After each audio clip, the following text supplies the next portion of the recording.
अस्सलाम वालेकुम dear students. मैं उम्मीद करता हूँ आप लोग ठीक होंगे।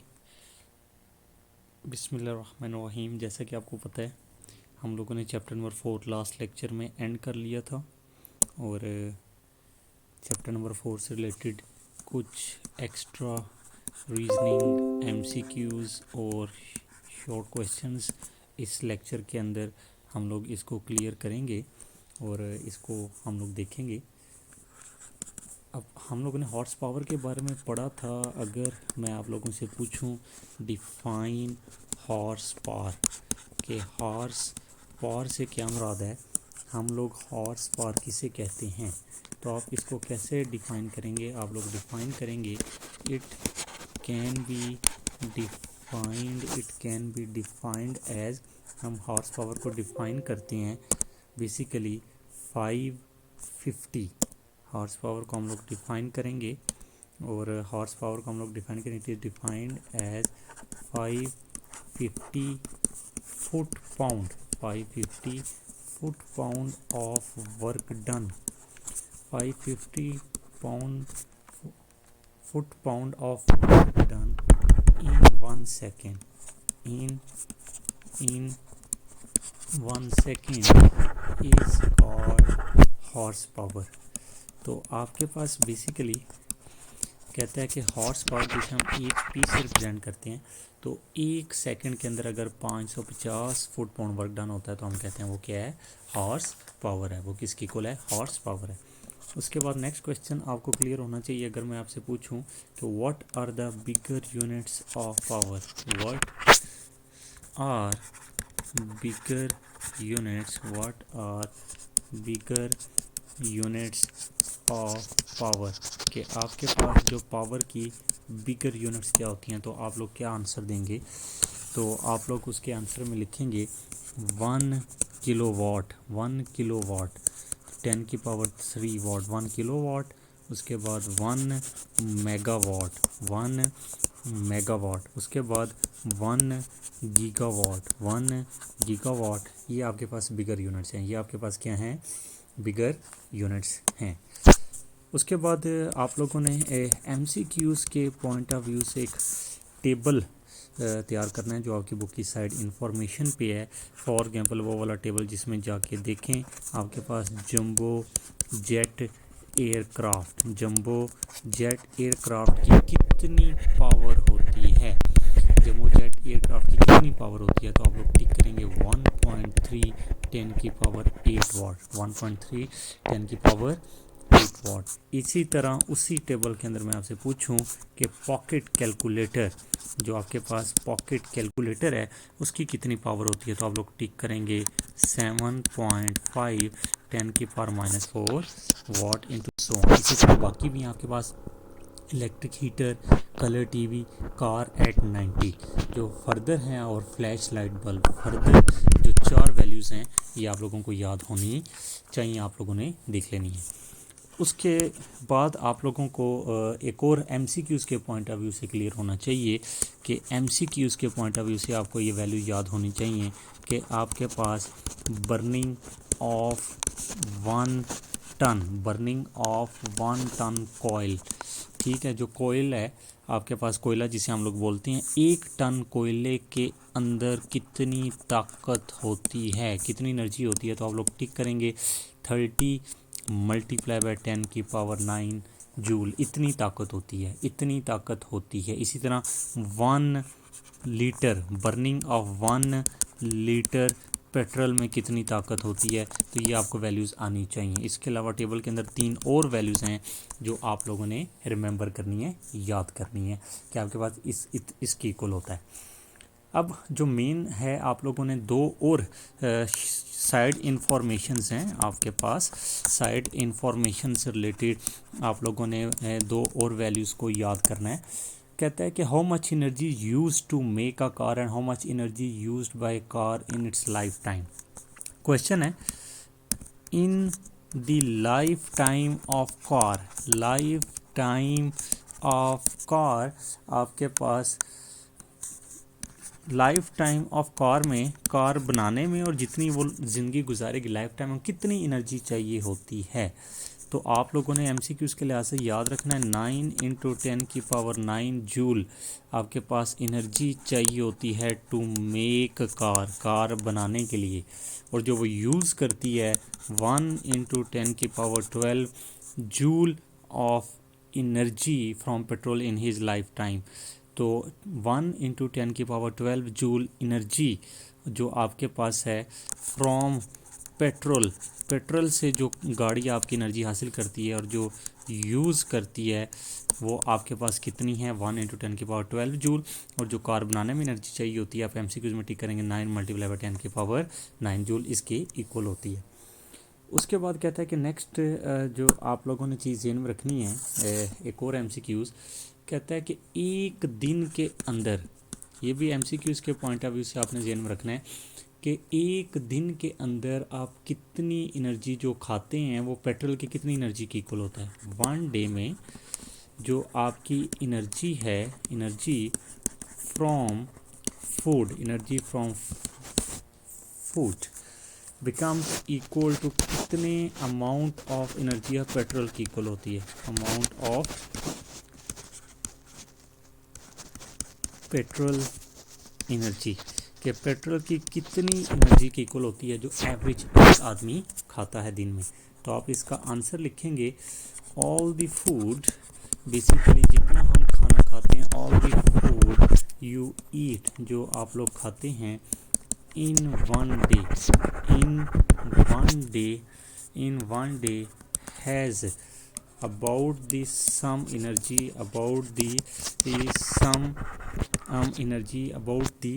energy वो कितनी हो सकती है, मैं कह सकता हूँ अबाउट दी सेम एनर्जी, बिल्कुल वो बराबर होती है एनर्जी के as 1/3 litre of petrol.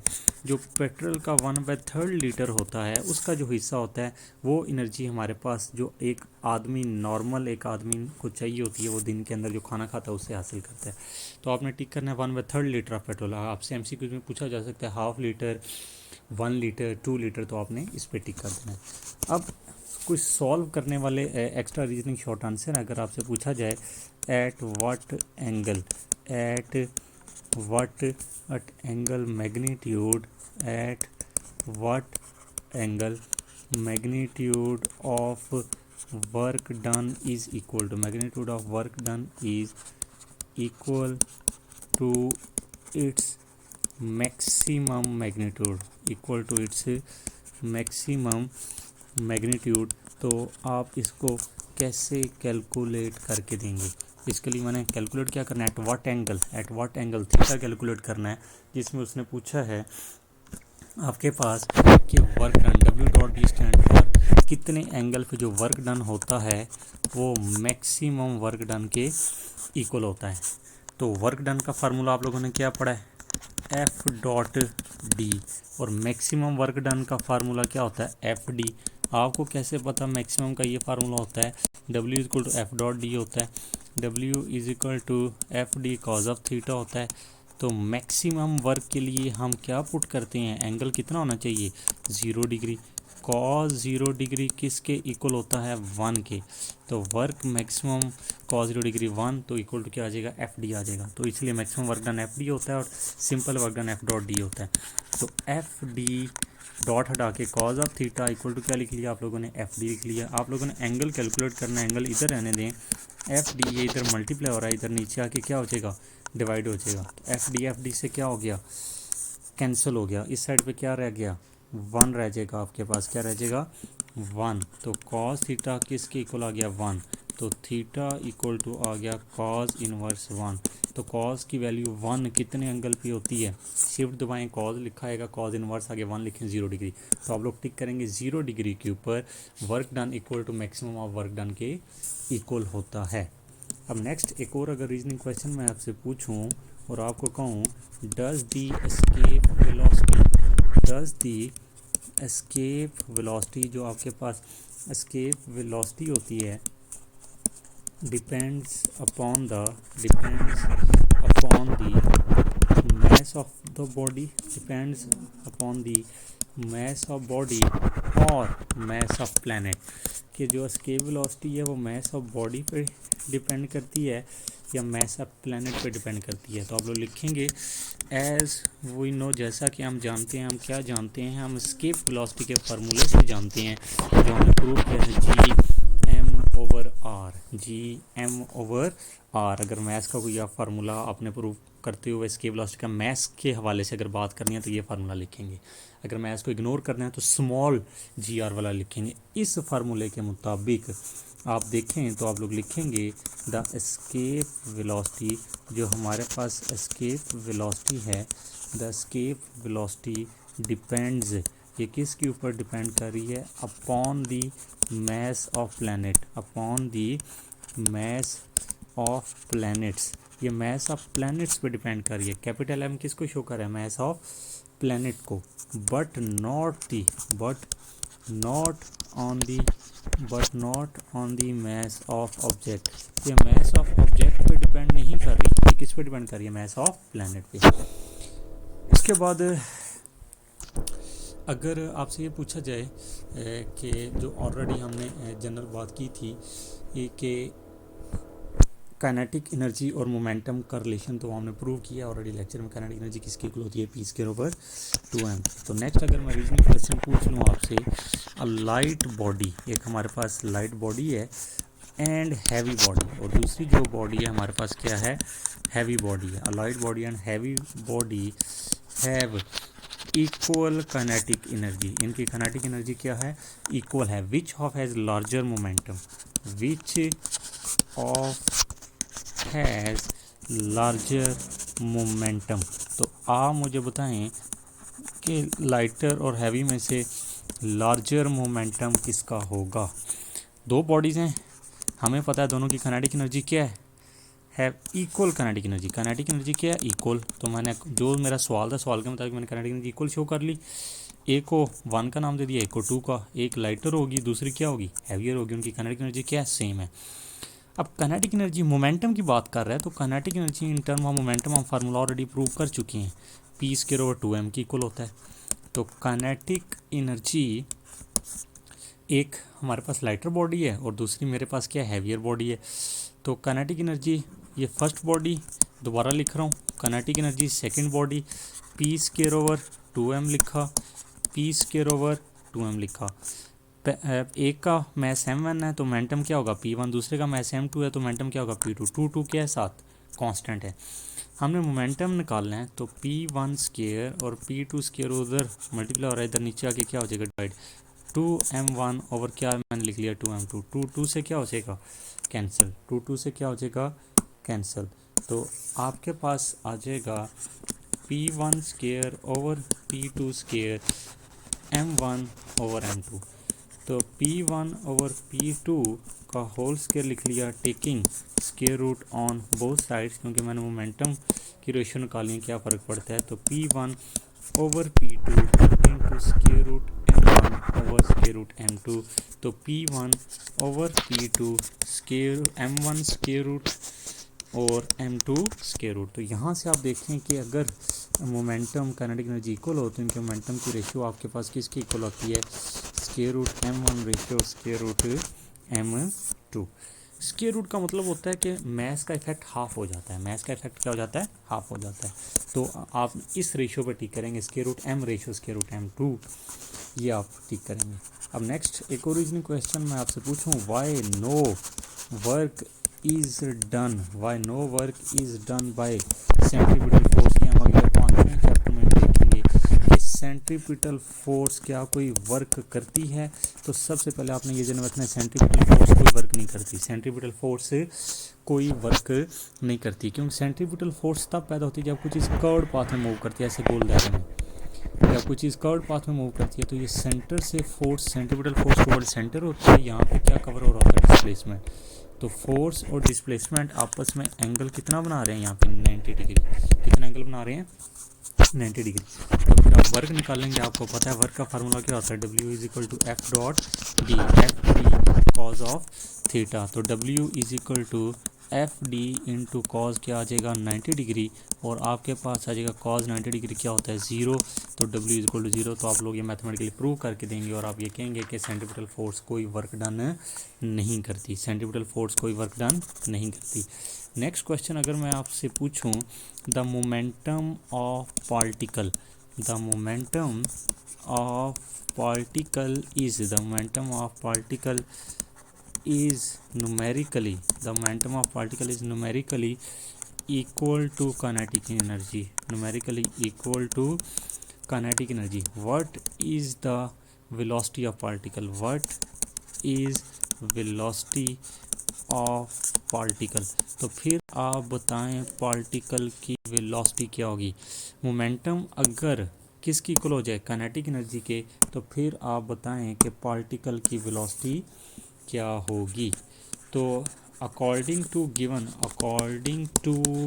Condition, क्या लिखा अकॉर्डिंग टू गिवन कंडीशन, उसने क्या दी है कि काइनेटिक एनर्जी किसकी इक्वल कर दी आपने मोमेंटम के, तो फिर वेलोसिटी क्या होगी, फिर क्या निकाल के दें, क्या निकाल के दें, वेलोसिटी निकाल के दें। तो वेलोसिटी निकालनी है जब काइनेटिक एनर्जी मोमेंटम की इक्वल है, तो काइनेटिक एनर्जी का फार्मूला क्या होता है हाफ एम वी स्क्वायर, और मोमेंटम किसकी इक्वल होता है p is equal to m, m से क्या हो गया कैंसिल, तो आपके पास हाफ वी स्केयर इक्वल क्या रह गया वी स्केयर, टू उधर जाके मल्टीप्लाई हो गया 2v हो गया। आपको वेलोसिटी चाहिए, v को नीचे ला के क्या करवा दिया डिवाइड, तो v से कट गया, तो आपके पास v इज इक्वल क्या आ गया 2 मीटर पर सेकेंड। तो आप लोग टिक करेंगे कि अगर काइनेटिक एनर्जी मोमेंटम के इक्वल हो जाए, अगर काइनेटिक एनर्जी मोमेंटम के इक्वल हो जाए तो वेलोसिटी आपके पास किसकी इक्वल होती है 2 की इक्वल होती है, वेलोसिटी किसकी इक्वल होती है 2 के इक्वल होती है। अब एक चीज़ आप लोगों ने ज़हन में रखनी है कि बेसिकली आपके पास जो वैल्यू ऑफ जी है वो एल्टीट्यूड के लिहाज से वेरी करती है, वैल्यू ऑफ जी एल्टीट्यूड के लिहाज से क्या करती है वेरी करती है। तो अब कैसे एल्टीट्यूड के लिहाज से वेरी करती है, एक आप लोगों ने एक रिलेशन ज़हन में रखना है कि जब भी वेरीज एल्टीट्यूड जी वेरीज एल्टीट्यूड के आपके पास जो स्मॉल जी है ग्रेविटेशनल फोर्स है, जी वेरीज एल्टीट्यूड के, जब वो एल्टीट्यूड के लिहाज से वेरी करेगी तो इसका फार्मूला आप लोगों ने ध्यान रखना है, ये होता है हाइट के लिहाज से g H is equal to ji 1 minus 2h over r, 1 minus 2h over r, और ये कंडीशन ध्यान रखनी है h is much less than, और इसको आगे फर्दर जब हम एंट्री टेस्ट में जाएंगे तो उसमें डिटेल में पढ़ेंगे भी कि ये फार्मूला होता है एल्टीट्यूड की वैल्यूज के लिहाज, जब एल्टीट्यूड के लिहाज से आपकी जी की वैल्यू वेरी करती है। तो यहाँ से देखें मैंने बताया भी हुआ है कि बेसिकली अगर मैं आपको कहूँ कि आपकी अर्थ के इस फार्मूले को देखें, हम चेक करना चाहते हैं सही है गलत है, at centre of earth small G की वैल्यू क्या होती है, तो हमने प्रूव किया हुआ है सेंटर ऑफ अर्थ जी की वैल्यू 0 आनी चाहिए। देखें अर्थ के सेंटर से जो हाइट है वो बेसिकली किसकी इक्वल है आर की इक्वल है, अर्थ के रेडियस के, तो यहाँ से मैं क्या पुट कर देता हूँ हाइट किसकी इक्वल है आर की इक्वल है, तो जी एच प्राइम जी इंटू 1 माइनस 2h ओवर क्या हमने पुट कर दिया आर पुट कर दिया, क्या पुट कर दिया बेसिकली आर पुट कर दिया। तो अब आपके पास जब आप आर पुट करेंगे तो आपने यहाँ पे कंडीशन एक पुट करनी है, तो जब बेसिकली अर्थ के लिए हम फार्मूला यूज़ करते हैं तो आपने हाइट हमारी वेरी करती है, तो आप लोगों ने कहना है ये फार्मूला बेसिकली इस फॉर्म में चेंज हो जाता है 1 माइनस एच ओवर आर। जब फर्दर हम एंट्री टेस्ट की क्लास में जाएंगे तो उधर मैं आपको बताऊंगा भी कि 2h का बना है एच का बना है। अर्थ के लिए नॉर्मली जो हम लोग यूज़ करेंगे वो ये वाला फार्मूला यूज़ करेंगे 1 minus H over R, G H is equal to ji 1 minus H over R. Earth के सेंटर से अर्थ की सरफेस तक जो हमारा हाइट होगी जो फासला होगी वो कैपिटल आर की इक्वल होगा। तो अर्थ के सेंटर पे आप कंडीशन पुट करेंगे 1 माइनस एच किसकी इक्वल पुट करेंगे आर के, आर से क्या हो जाएगा कैंसिल, तो जी एच प्राइम जी इंटू 1 माइनस 1 और 1 माइनस क्या 1 क्या होता है 0। तो ये प्रूव हो गया एट सेंटर ऑफ अर्थ, ये प्रूव हो गया एट सेंटर ऑफ अर्थ जी की वैल्यू क्या होती है 0 होती है, जी की वैल्यू क्या होती है 0 होती है। तो यहाँ तक आप लोगों ने एक्स्ट्रा कुछ इससे रिलेटेड 4th चैप्टर से रिलेटेड चीज़ें आपने प्रूव कर लेनी हैं। फर्दर हम लोग नेक्स्ट लेक्चर में इंशाल्लाह चैप्टर नंबर 5 स्टार्ट करेंगे और चैप्टर नंबर 5 के स्टार्ट वाले टॉपिक्स को हम कुछ कवर करेंगे। Thank you.